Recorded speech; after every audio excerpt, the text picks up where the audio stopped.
Before the year started, I thought this might be a playoff preview. Falcons win the NFC South, Cowboys finish runner-up in the NFC East, and maybe they play in Atlanta for the first game. And maybe that still happens because, well, the NFC East isn't looking too unbeatable unless you are a big believer in the Commanders. So let's get ready for this Sunday from Atlanta, Falcons versus Cowboys. I want to start off with some injury news here. A couple of notable names. We won't get the full injury report until Wednesday, but the Dallas Cowboys, especially their defense, limp into this game. Micah Parsons has been out since that Giants primetime matchup, along with DeMarcus Lawrence. Lawrence is actually on injured reserve, so he has to miss a minimum of 4 weeks, which will include this Sunday. So 0% chance we see him.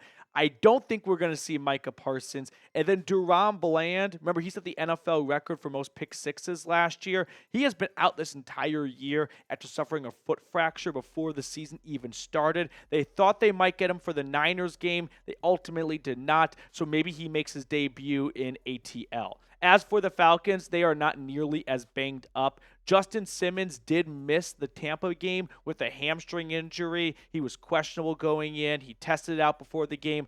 Ultimately did not get the green light. So fingers crossed, after being so close to playing against the Buccaneers, he'll be ready a week later. Troy Anderson still working his way back from that knee injury he suffered in the win over the Saints. So with the injury news kind of behind us, let's get into the X's and O's. Starting with a little primer, as I like to call it, Falcons offense against what is an awful Cowboys defense. I mean, talk about really missing Dan Quinn. And I think a big issue is their personnel. They are missing the heart and soul of their defense, Micah Parsons. They're missing one of their top 2 DBs, Deron Bland, and ultimately that is just showing right now. Meanwhile, the Cowboys offense, I mean, that's kind of the story right now for Dallas, is the defense has been bad, and the offense has not been nearly good enough to make up for it. Whereas with Atlanta, the defense hasn't been very good, but the offense has done a good enough job to kind of cover up some of the defensive miscues by putting up monster second halves against the Buccaneers and the Saints to pave the way to a victory. So that is somewhat of a just overall first layer for this preview video. We're going to look at some keys to victory next, but Darnell Mooney has been awesome this season. So it's his birthday today. I want to show him some love. Join me. Type 1 down below in the comment section if you feel like Mooney has played like a number 1 wide receiver. My first key to victory for the Falcons, though, is dominate in the trenches. I'm going to read to you guys, and I don't know if our Cowboys host is like that. I'm going to do this, but verbatim what our Dallas Cowboys Report channel host Tom Downey slacked to me about an hour ago. Quote, Bijan can run for 200 if they let him this week. That is how bad the Dallas Cowboys are at the line of scrimmage. And that is something the Cowboys, if you really think about what their core values are as a franchise, is they want to have a great offensive line and they want to have a great defensive line. They can't run for shit, and they definitely cannot stop the run. So, dominate in the trenches. Do not let the Cowboys off the hook with their biggest Achilles heel. I'm calling on Grady Jarrett, David Onyemata, James Smith-Williams, and the rest of this defensive line to put together the best game of the season. Maybe not even the best game, but just don't let the Cowboys get away with their inability to run the football. The Cowboys' run game is the worst in the NFL. It's right there with the Raiders at the start of the year. They are calling on old man Ezekiel Elliott and Dalvin Cook to be the workhorse back tandem of this team. Look at the run game and look where they rank. Yards per game, dead last, 32nd. You know when you guys get drunk with your friends and you play this game of what's more likely, you make a basket in an NBA game or you pick up a yard in an NFL game? I'll tell you right now, if you're playing for the Dallas Cowboys, you might have a chance to actually outperform one of their running backs. I mean, just look across the board how awful they are. They go up against light boxes, which is six or less players 55% of the time. And despite that, they are still dead last in yards per game. So with the Dallas Cowboys' inability to run the football themselves or stop the run, by the way, it goes both ways. But especially with their inability to run the football, you got to pressure Dak. Every single week, Prescott walks on the field and he goes, well, if we're winning this game, it's because of me. And I think Dak is not that bad of a quarterback, but I don't think he's good enough to step on the field and go, I've got to single-handedly win this game because we cannot run to save our lives. So please get after the quarterback. 6 sacks, and we're going to be past Halloween when this game gets kicked off. I mean, the pass rush just has to wake up. This is the last game before the NFL trade deadline. For anyone on the Falcons defensive line watching right now, if you want to have a starting job on Wednesday, November 6th, show Terry Fontenot this Sunday you can get the quarterback. Otherwise, I implore Terry to go out and get a pass rusher at the trade deadline. This is your last opportunity to show you are a decent, somewhat starting caliber pass rusher in this league. Because up until this point, I can't really say a whole lot of positive things about anyone on this Falcons front five when it comes to getting after the quarterback. We're going to look at our next 2 keys to victory in just a moment, but the Cowboys channel here at Chat Sports, it's one of the oldest channels we have. It's also the largest by subscribers. They have over 200,000 subscribers, but what do you know? Little old Falcons Today, 29,000 subs going strong. Only has 1,100 subs fewer than them since the season started. I mean, major credit and kudos to all of you guys for nearly going toe-to-toe with the largest channel here at Chat Sports. Pound for pound, definitely exceeding them. So if you are looking for a free Atlanta Falcons YouTube channel and you want to help us take down the Cowboys report, hit that sub button down below.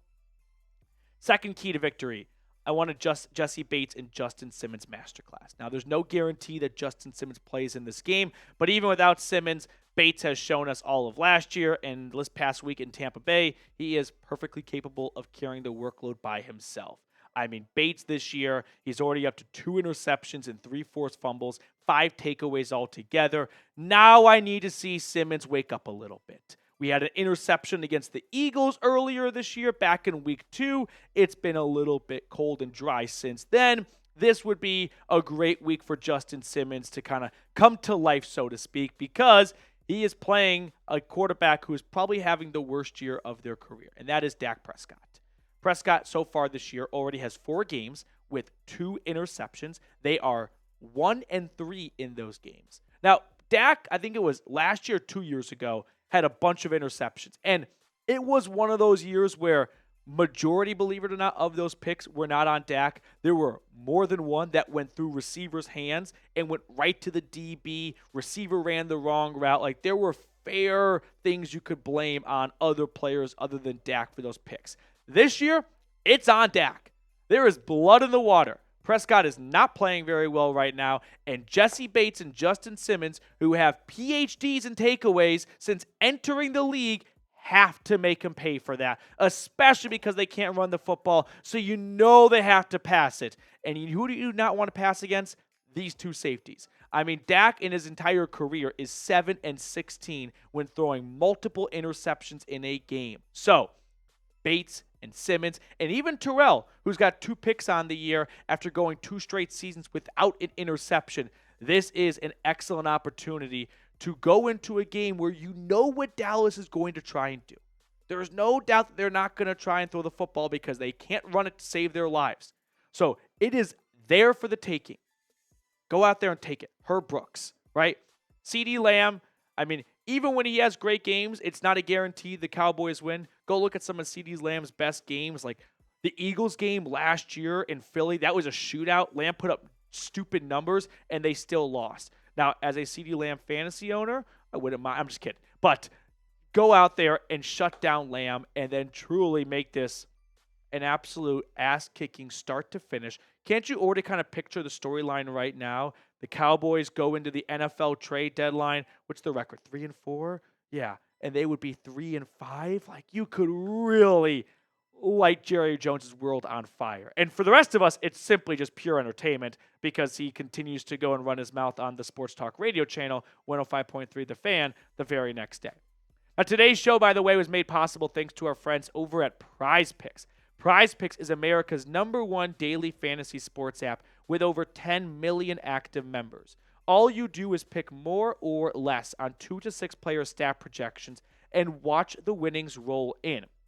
You can now win up to 100 times your money on Prize Picks with as little as 4 correct picks. Now, here are producer Reed's selections for this Sunday, so I would suggest doing the opposite of all of this. No, but he's got the more on Kyle Pitts. I like that. We'll talk about Pitts in a little bit. He's got the more on CJ Stroud, a half a touchdown on Halloween night, and he's got the more on his hometown Eagles, Saquon Barkley, 88.5 rushing yards. So download the Prize Picks app today and use code CLNS and get $50 instantly when you play $5. That's code CLNS on Prize Picks to get $50 instantly when you play $5. I put all that information in the comments and description of today's video. Download the app today and get $50 instantly after you play your first $5 lineup. Prize Picks, run your game. My third and final key to victory for Raheem Morris is score 3 touchdowns. And I know that sounds kind of dumb, but if the Falcons score 3 touchdowns based on the first 8 weeks of the season, they will win. Atlanta, when they failed to score more than 18 points this year, is 0-3. The Dallas Cowboys, when allowing more than 18 points this year, is 0-4. It is simply a race to 18 points. If the Falcons get to 18, they're golden. If the Cowboys give up 18, they're screwed. So it's there. Go out there and take it. Once again, the Falcons offense, 12th in scoring this year, and they've had some down-ish games. I feel like if you just remove week 1 from all of the stats, because that was just a different team. That was a preseason game, it looked like, for Atlanta against the Steelers. They were just wildly underprepared for that matchup. But since then, I think we can all agree the offense has been very, very good. I mean, they had the low-ish scoring game against the Chiefs. That's a really good Chiefs defense. It's week 3 in the year. You're still getting into the rhythm of things. Since then, though, this offense has been high-flying. And a big reason why is Kyle Pitts, as much as people have tried to either trade him out of town, which you can go back to our trade videos weeks ago, I have been a proponent for keeping Kyle Pitts in Atlanta. He has had, I would say, the best start to his career in a season. I mean, I know he had 1,000 yards his rookie year, an NFL record, but I mean, look at what he has done over the last 4 games. I mean, he's had 4 straight games of a minimum of 65 yards. He's never done that in his career. He put up 2 touchdowns last week in Tampa, his first multi-score game. So Kyle Pitts has been on top of the tight end world in a lot of ways. I think he's 2nd or 3rd amongst all tight ends in receiving yards. He is by far playing his best football. He's the hot hand right now. And that's the beauty of this Falcons offense. They have so many guys. It's kind of like the 2017 Warriors. Okay, you want to shut down London against the Buccaneers? Have at it. Here's Kyle Pitts for you. You want to take out the receiving game? Boom. Tyler Algier and Bijan Robinson. Booyah, baby. It is simply a video game. I mean, it is honestly a Pro Bowl lineup at every single spot. Pitts is playing like a Pro Bowler this year. Drake London's playing like a Pro Bowler. Robinson's going to run for 200 yards against the Cowboys. And their backup running back in Atlanta is better than any starter in Dallas. That's how good this offense is. That's partially why I really want them to beef up the defense, because we know with a good defense, this team is a legitimate candidate to be a team like the 2021 Bengals that just got hot and no one saw it coming before the year started, and all of a sudden, they're one of the last 2 teams standing. And if not for a bogus defensive call against Logan Wilson, the Bengals might have won that Super Bowl. So predict the score for me. I'm going to give you my score prediction in just a moment. Falcons versus Cowboys. Let me know down below in the comment section who you got and by how much. I'm going to go with the Atlanta Falcons. I'm going to keep it a little bit close. How about a nice 27-26 Younghoe Koo walk-off field goal yet again? It just feels like the Cowboys are going to get up for this game because of the way they lost to the Niners last week. And as much shit talking as I've done with the Dallas Cowboys on this video, I don't think they're a completely abysmal team by any stretch, but I think the Falcons are going to win at home.